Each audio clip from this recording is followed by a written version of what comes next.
সমস্ত মানুষের আদর্শ নাপাক, মদিনার নবীর আদর্শ কেন পাক? দুনিয়ার মানুষের আদর্শ নাপাক হওয়ার কারণ তার চোখ দুইটা নাপাক, তার হাতটা নাপাক, তার দেমাগ নাপাক। কারণ আমি নাপাক কেন? বক্তা হইয়া চেয়ারে বসে মজার মজার বয়ান দিলাম, কিন্তু এই এলাকার মানুষ জানে না আমার হাতটা কি পরিমাণ গুনার কাজ করেছে, আমার জবানটা কি পরিমাণ অপরাধ করলো, আমার চোখ দুইটা কি পরিমাণ অন্যায় করেছে। এই এলাকার মানুষ যদি জানতো, আমার চেয়ারে বসে বয়ান করার সুযোগ দিত না।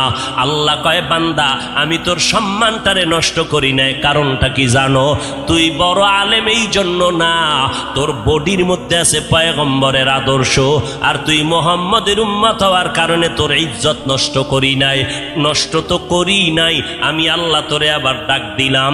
তওবার দরজায় আইসা যদি 2 ফোঁটা চোখের পানি ছেড়ে আমি আল্লাহকে একবার আল্লাহ বলে ডাক দাও, লাব্বাইক বলে যদি তুই হাজিরা দাও, আমি আল্লাহ তোর জীবনের সব গুনাহগুলো মাফ করে দিব।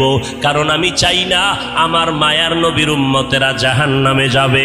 কারণ একটা সেকেন্ডের আযাব আমার কোনো বান্দা সহ্য করার শক্তি হবে না। আম্মা জান আয়েশা বলেন, একদিন দেখি আমার মায়ার নবী আমার হুজরায় বসে গুনগুন গুনগুন করে কান্না করেন। আমি আয়েশা বললাম, নবী আমার কোনো ভুলের কারণে আপনি কাঁদেন, আমার কোনো ব্যবহারে কষ্ট পাইয়ে আপনি কাঁদেন নাকি? মায়ার নবী কয়, না না আয়েশা, তোমার ব্যবহারের কারণে কাঁদি না, আমি কান্না করি হাসরের ময়দানের কথা মনে পড়ে গেছে রে আয়েশা। ওই হাসরের ময়দানটা কেমন ভয়ঙ্কর হবে, ওই কথা মনে পড়ে যাওয়ার কারণে আমি কান্না করি। ও নবীর উম্মতেরা, আমার নবীর আদর্শ দেখিয়া মক্কার মানুষ দলে দলে কালেমা পড়ে নবীর সৈনিক হয়ে যায়। আমার নবীর কেমন আদর্শ! নবী রাস্তা দিয়ে হাঁটে, যেখানে কদম দেয় ওখান থেকে দীর্ঘদিন মেশকের ঘেরান আসতেছে। নবীর ঘাম থেকে মেশকের ঘেরান পাওয়া যায়। আমার নবী হাঁটতেছেন রাস্তা দিয়া, বারবার সালামের আওয়াজ শোনা যায়। সাহাবায়ে কেরাম বলেন, মানুষ নাই, সালামের আওয়াজ কোথার থেকে শোনা যায়?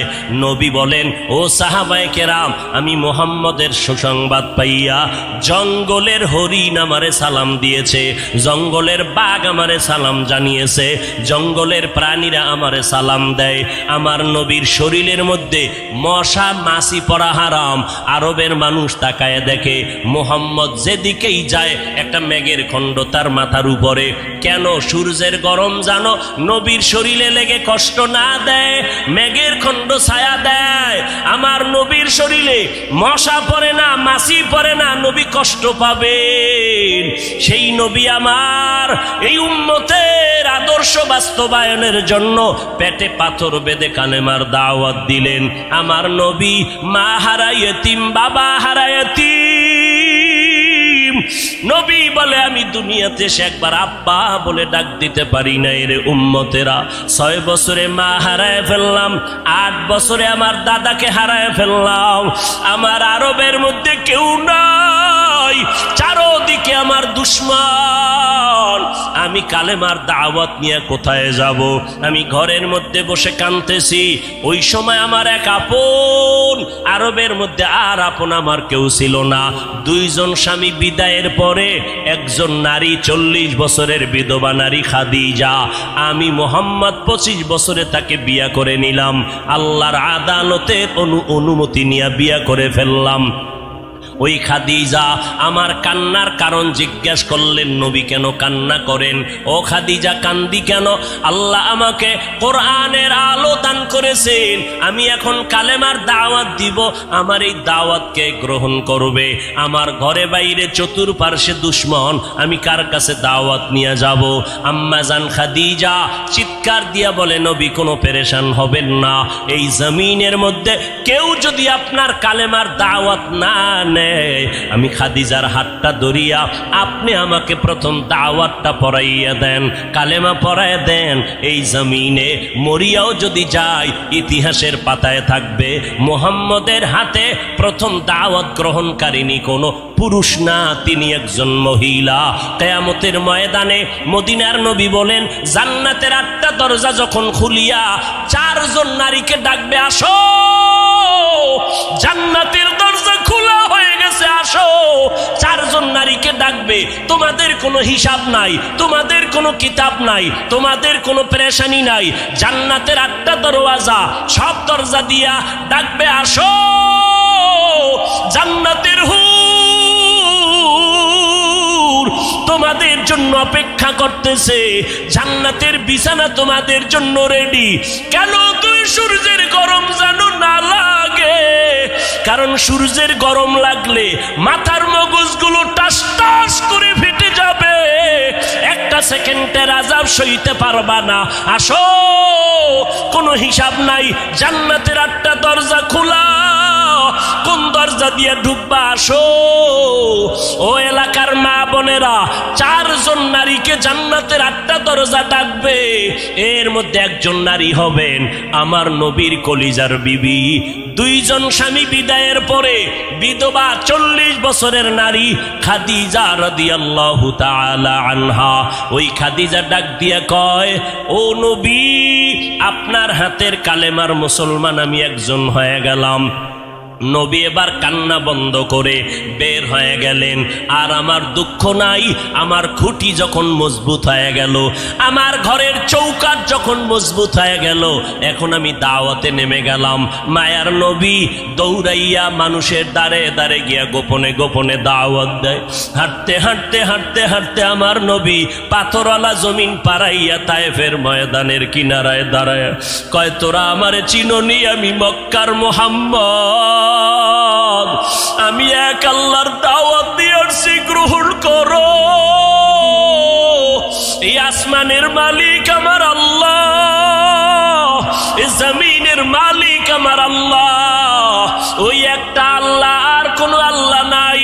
ওই আসমানের মালিকের পক্ষ থেকে আসছি, কবুল করে নাও। তায়েফের বেঈমানেরা কয়, এটা তো সেই মুহাম্মদ মক্কার পাগল। বাচ্চাদের ডেকে বলে, পাথর মেরে মেরে মুহাম্মদের তাড়াইয়া দাও। যেই নবীর শরীরের মধ্যে মশামাছি পড়া হারাম, মেঘের খণ্ড ছায়া দেয়, আমার নবী যেন কষ্ট না পায়। ওই শরীরের মধ্যে কাফেরের গোলামেরা এমন বৃষ্টির মতো পাথর মারতেছে, পাথর পরে পরে নবীর শরীর থেকে রক্ত প্রবাহিত হইয়া জুতা আটকাইয়া গেল। মায়ার নবী কান্না করেন আর কদম বাড়াইয়া বাড়াইয়া মক্কার দিকে রওনা হলেন। আবার যত দূর যায় আবার তায়েফের জমিনের দিকে তাকায়, আর আমার মায়ার নবী চোখের পানি ছেড়ে কান্না করে আর বলে, ও দয়ার মালিক, তুমি একটু এদের দিলে রহম দাও। আল্লাহ সাথে সাথে জিবরাইলের পাঠায় দিয়া কয়, জিবরাইল, আমি আমার নবীর কান্না সইতে পারি না, যাও যাও। মুসা নবী আমার আশেক, ঈসা নবী আমার আশেক, ইব্রাহিম আমার আশেক, আর আমি আল্লাহ নিজে মুহাম্মদের আশেক। আমার নবীর কান্না সইতে পারি না, জলদি করে যাও রে জিবরাইল। নবীর অনুমতি নিয়া তায়েফের জমিন উল্টাইয়া তায়েফের মানুষগুলো ধ্বংস করে দাও। জিবরাইল আমিন আইসা আমার নবীরে যখন বললেন, নবী বলে, খবরদার ও ভাই জিবরাইল, এই তায়েফের মানুষগুলোকে তুমি মারবা না রে ভাই, কারণ আমি দুনিয়াতে আসি রহমাতুল লিল আলামিন। আজকে ওরা আমাকে চিনে না, এই জন্য আমারে পাথর মেরে তাড়ায় দেয়। ওরা যদি জানতো আমি মুহাম্মদকে, ওরা তো জানেন আমি মুহাম্মদের বাবা নাই।